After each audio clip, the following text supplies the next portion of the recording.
Greetings, brothers.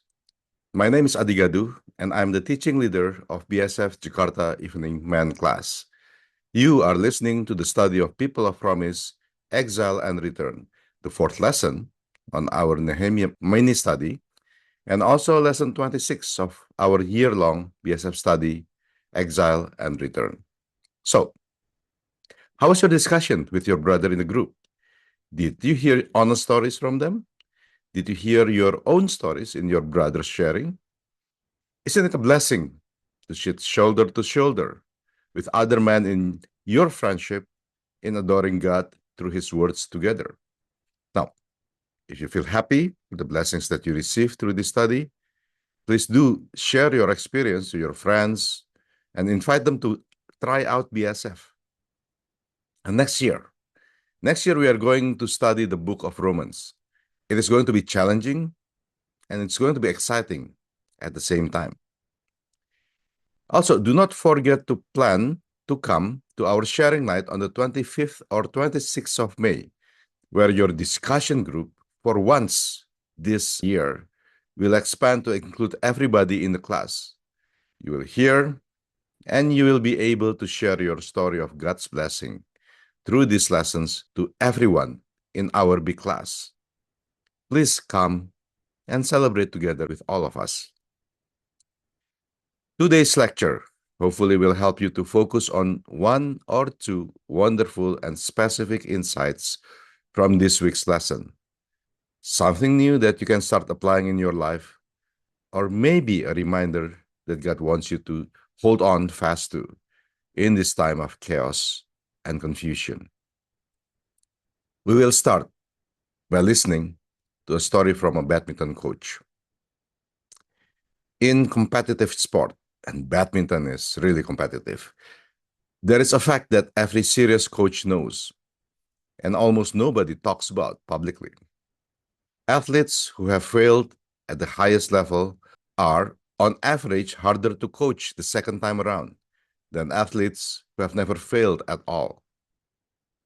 Not because they lack talent, not because they are unwilling to work hard, but because in their heads, two stories are running simultaneously.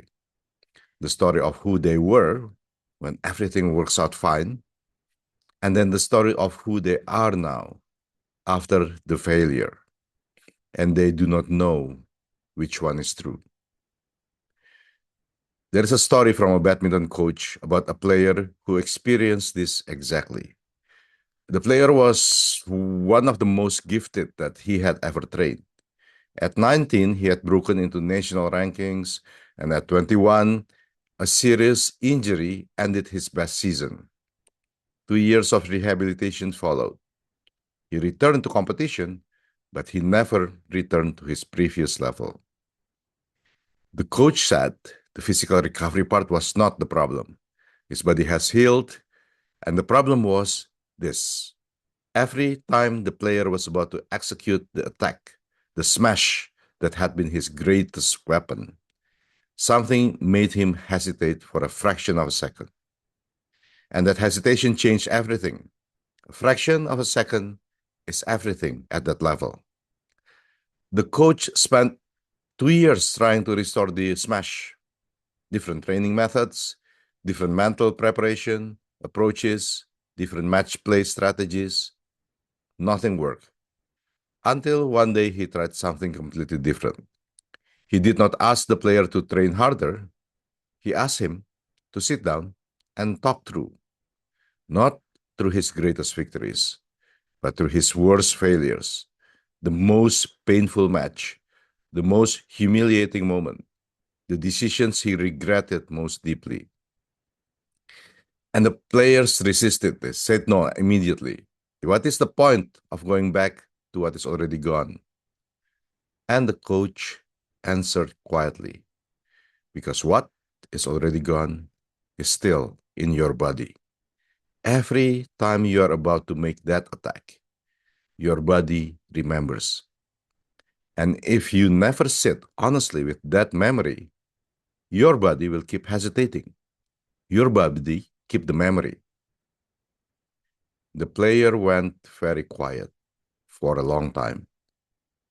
And then he said, "If I am really honest with you, you will not want to coach me anymore."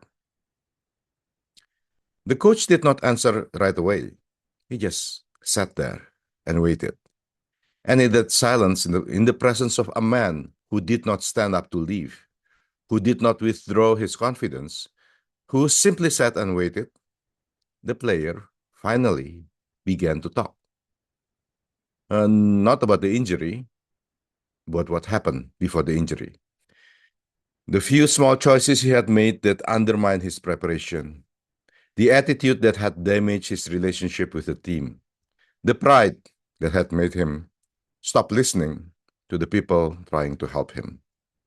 He talked for 2 hours.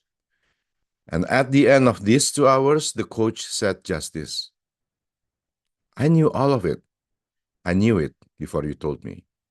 And I am still here."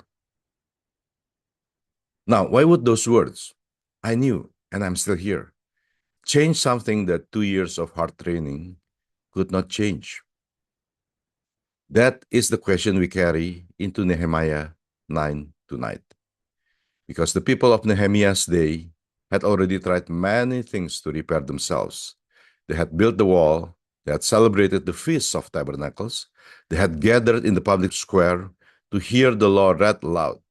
And all of that was good. All of that was real.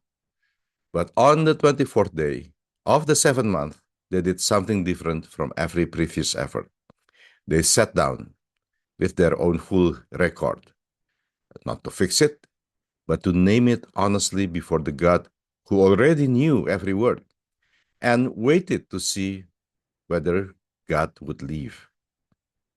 He did not leave. And from that moment, everything changed.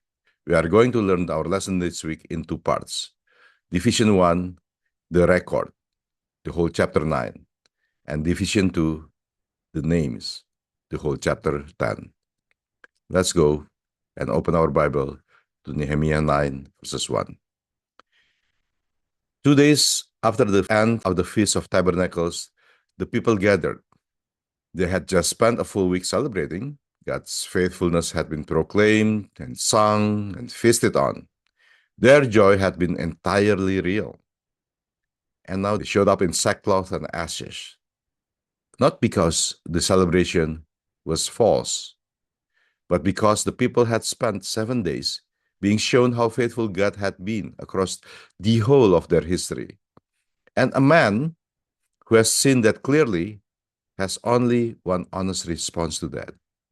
He looks at his own history and names what he sees, recognize it, define it without editing it. And that is what Nehemiah 9 is about. 6 hours of naming. The Levites stood on the platform and led the people through the whole record. Creation, Abraham, Egypt, the wilderness, Canaan, the kings, the exile. They did not summarize it. They named it generation by generation, incident by incident. The golden calf forged while Moses was on the mountain receiving God's command. They name it. The murdered prophets, the kings who led the nation toward ruin. One decision at a time. Every generation's particular version of the same pattern. God is faithful, and the people are not.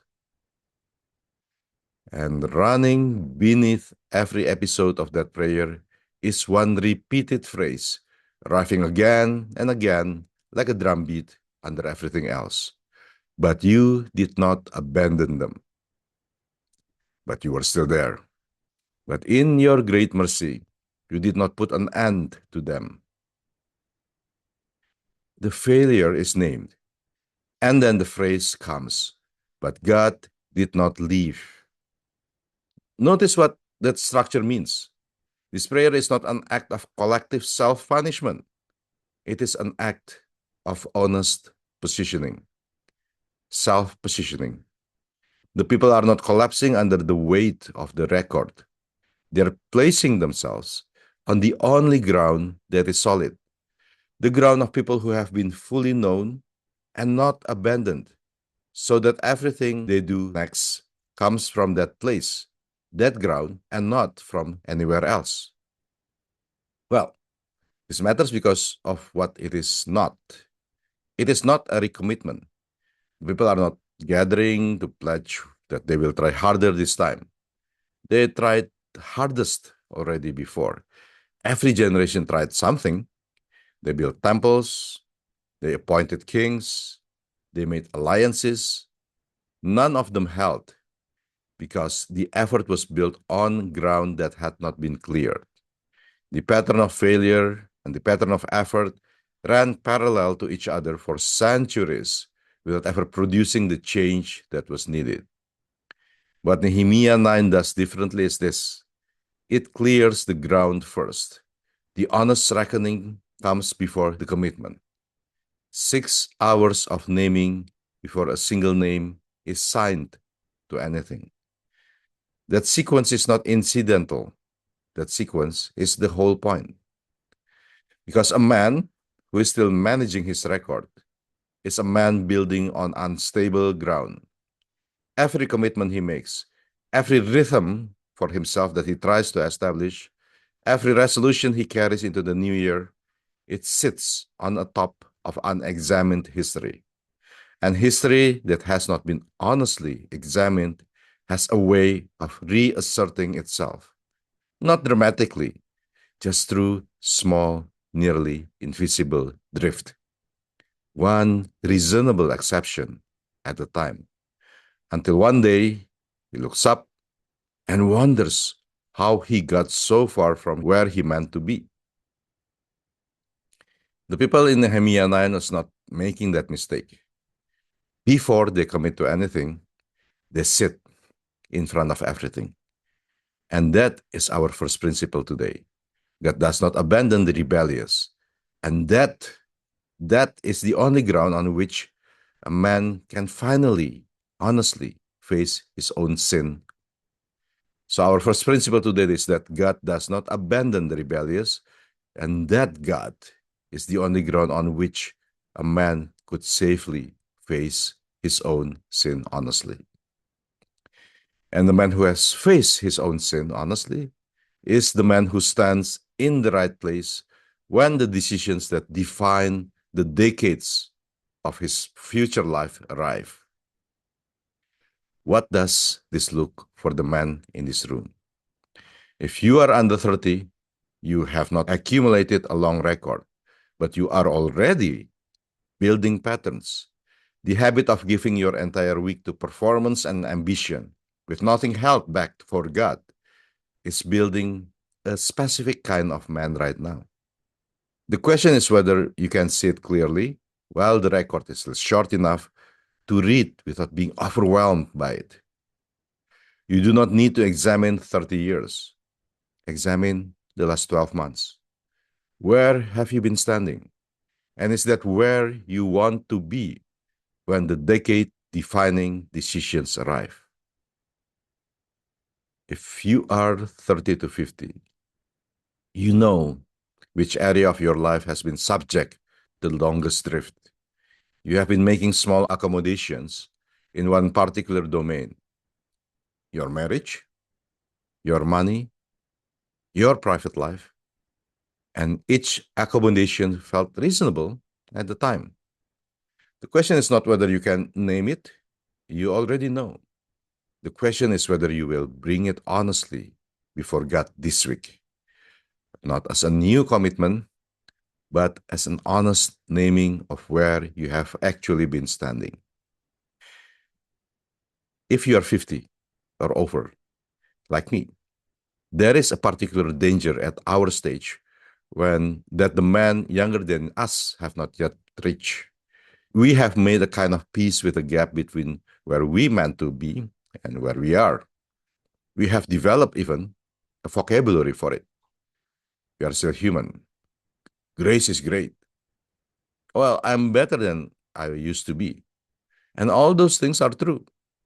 And they can all function as reasons to not read your own full record. The 6 hour prayer in Nehemiah did not allow for selected highlights. Neither does standing before God. For every man in this room, the honest reckoning is not the destination. It is what will position you for what comes next. The peoples in Nehemiah's day named everything and then discovered that the God that they had failed for 300 years, that God had not moved 1 inch away from them. And then they were ready to sign something. So our second division, the names Nehemiah chapter 10, opens with a list of 84 names, beginning with Nehemiah, the governor, moving to the priests, the Levites, the leaders, the gatekeepers, the musicians, all the way to the ordinary people of the community, all those who were able to understand. They sealed their names to a written document. This is not just a feeling, they participate. It is a legal act, a binding agreement. When you put your name to something in front of witnesses, you are saying, this is who I am, and I am willing to be held accountable to it. But look carefully at what they actually committed to, because the commitments are specific, and the specificity of that commitment is the entire point. They committed to marriage within the covenant community, marriage within the people who understand what the covenant is and accept that covenant, not giving daughters to those who did not know God, not taking wives for their sons from outside the faith. This was not ethnic conclusion. There is nothing about DNA or about prejudicial dislike of people who are just different from them. This was the recognition that a home divided at its deepest foundation cannot produce children who know who they belong to. The biggest relational decision a man makes will shape the next 30 years of his own life and the whole formation of every single child raised inside that family. They named the whole type of long-term commitment very clearly as that, and then they sealed it.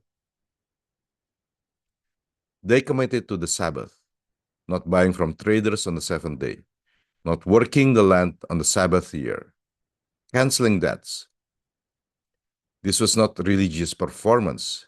This was a structured weekly refusal to let the market, the pursuit of wealth, power, and leverage, don't let the market to claim their entire rhythm. One day in the seven belongs to God before it belongs to everything else.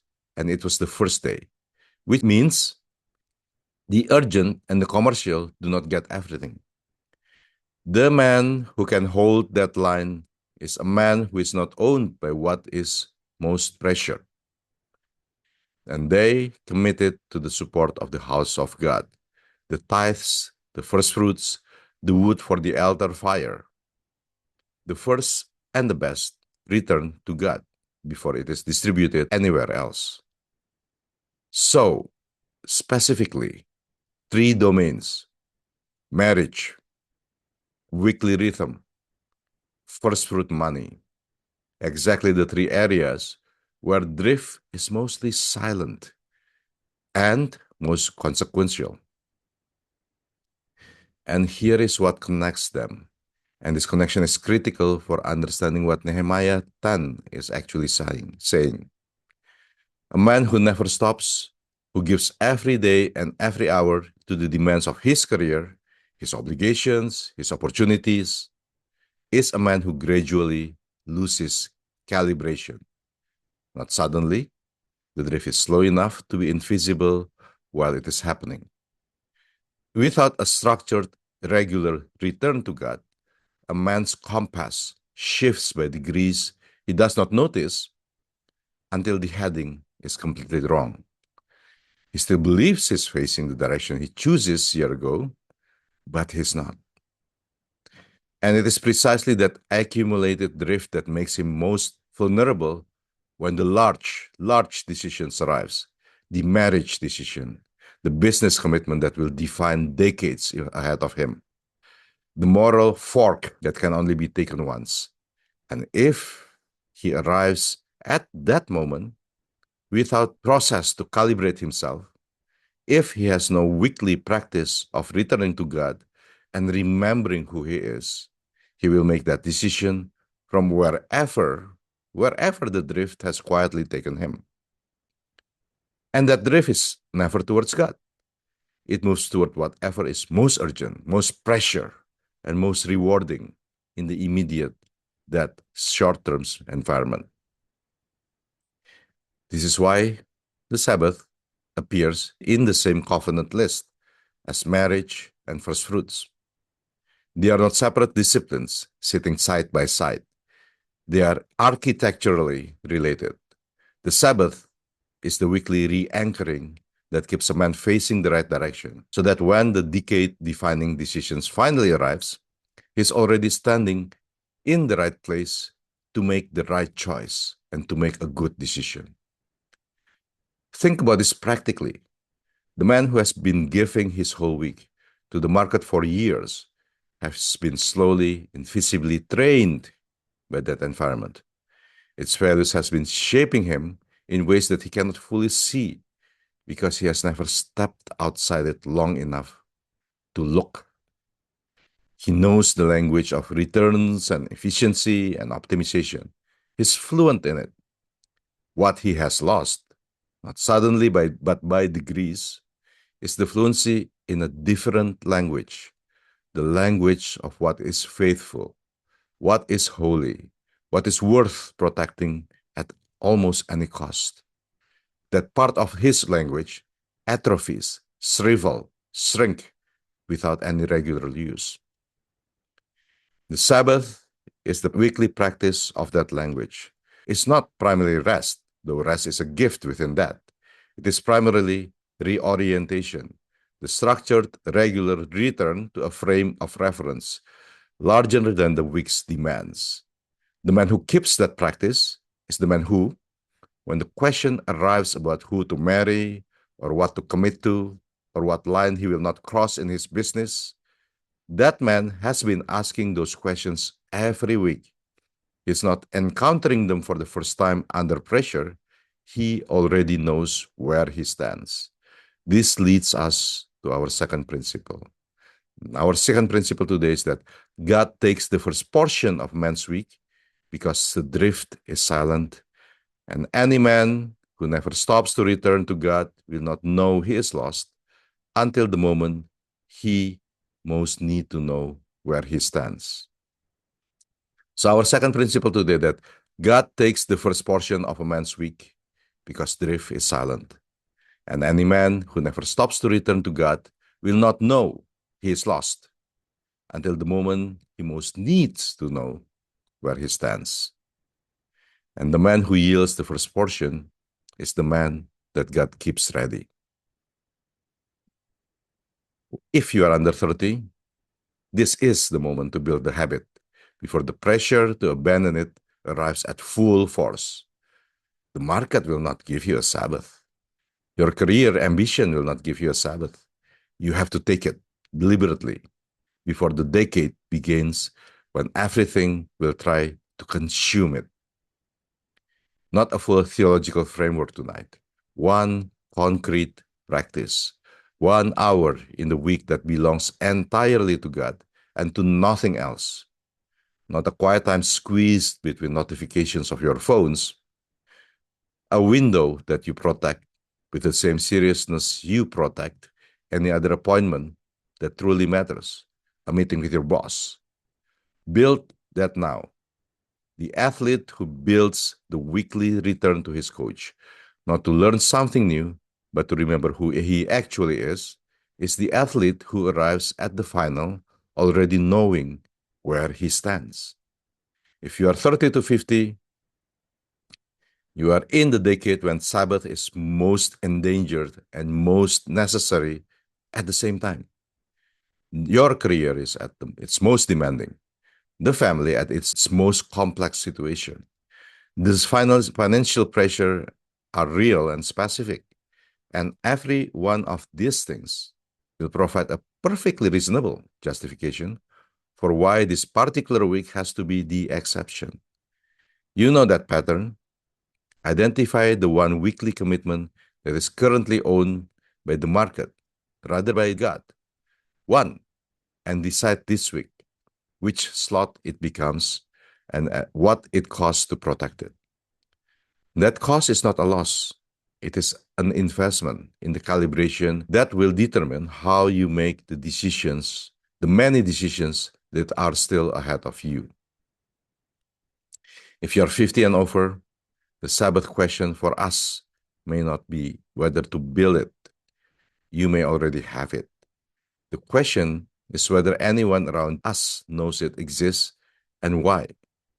The men in Nehemiah 10 put their names to the covenant in writing, in public, so the generation behind them could see what they stood for. The calibration you have built over decades does not transfer automatically. Nothing is automatic. It has to be spoken. You have to use your voice, your thinking, and think about how to be effective in that. Tell one person in your family, son, son-in-law, grandchild, what your rhythm with God looks like and why you keep it. It is not a lecture on discipline. It is one honest conversation about what it has produced in your life. The protection of long-term decision is a gift you can give to the people who will make those decisions after you are gone. The badminton player went back into training, not with a new technique, not with a harder program, but with something changed on the inside. Something very difficult to explain, but very easy to see for a coach who has spent 20 years watching what moves in different athletes. The hesitation did not disappear immediately, but there was a difference that was small at first and became significant over time. Before, when the hesitation came, the player fought against it, and the fighting made him rigid. But now, when the hesitation came, he recognized it. He knew what it was exactly. He knew where it came from. And that recognition allowed him to move through that hesitation. In one of their last sessions together, the coach said to him, "Come back here every week. Come back, not to learn something new, but to remember who you actually are." The player who builds that weekly return, who does not try to carry the weight of the entire season in a single session, is the player who arrives at the decisive match with something his opponent cannot manufacture on that day. A man who already knows where he stands. That man can make the decisive shot, the decisive smash, without hesitating. And that is the man Nehemiah 10 is describing. The people who had spent 6 hours naming everything and discovered that God had not moved, did not walk out, get transformed every night. But they did something that people who are still hiding their record cannot do. They signed their names to marriage, to Sabbath, to first fruits, specific, nameable, and costly. It's not as a guarantee that it would never fail again, but as people who could finally move from an honest place because they had sat before the God who read the full record and was still there. We know, of course, how the story ends. Nehemiah 13 is only 3 chapters away, and by the time Nehemiah returns from Babylon, the trading on the Sabbath has resumed, the mixed marriages are back, and the temple has been neglected. The people failed again. The covenant they sealed with such sincerity in chapter 10 did not hold. But that is not where the story ends for us, because these people were pointing, without fully knowing it, toward the one covenant that would hold, toward the one who would come and keep perfectly what no generation had been able to keep, the one who would not manage his record but bears ours, the one who absorbed every failure name in Nehemiah 9 and the failures of every generation since, and whose name signed to a covenant, that person has the only signature that has never been broken. This is why the confession in Nehemiah 9 is not merely moral honesty. It is preparation for the gospel message.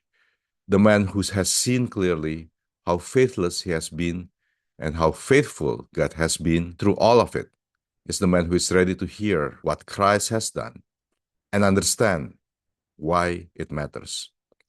Not as a distant doctrine, but as the specific answer to the specific gap that he has just named. Confession is not the moment a man surrenders to his failure. Confession is the moment a man can finally move like himself because he no longer needs to prove anything to the God who already knows him completely and has not left. The man who gives God first claim on his weekly rhythm is the man who will be standing in the right place that shape his decades that is to arrive. And the man who arrives at those decisions already standing at the right place, that is the man who is in the process of becoming who God meant him to be from the beginning. And that is not weakness. That is the only kind of freedom that lasts. And for us, before this week is over, write down on a piece of paper, not on your phone, but with your own handwriting, the one area of your life where the drift has been longest. Not to confess it to anyone, just to name it clearly in your head and in the place where God can see your handwriting. And also,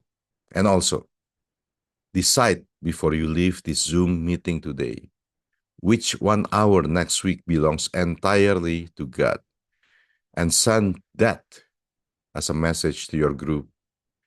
Thank you for listening to this lecture. May God bless you.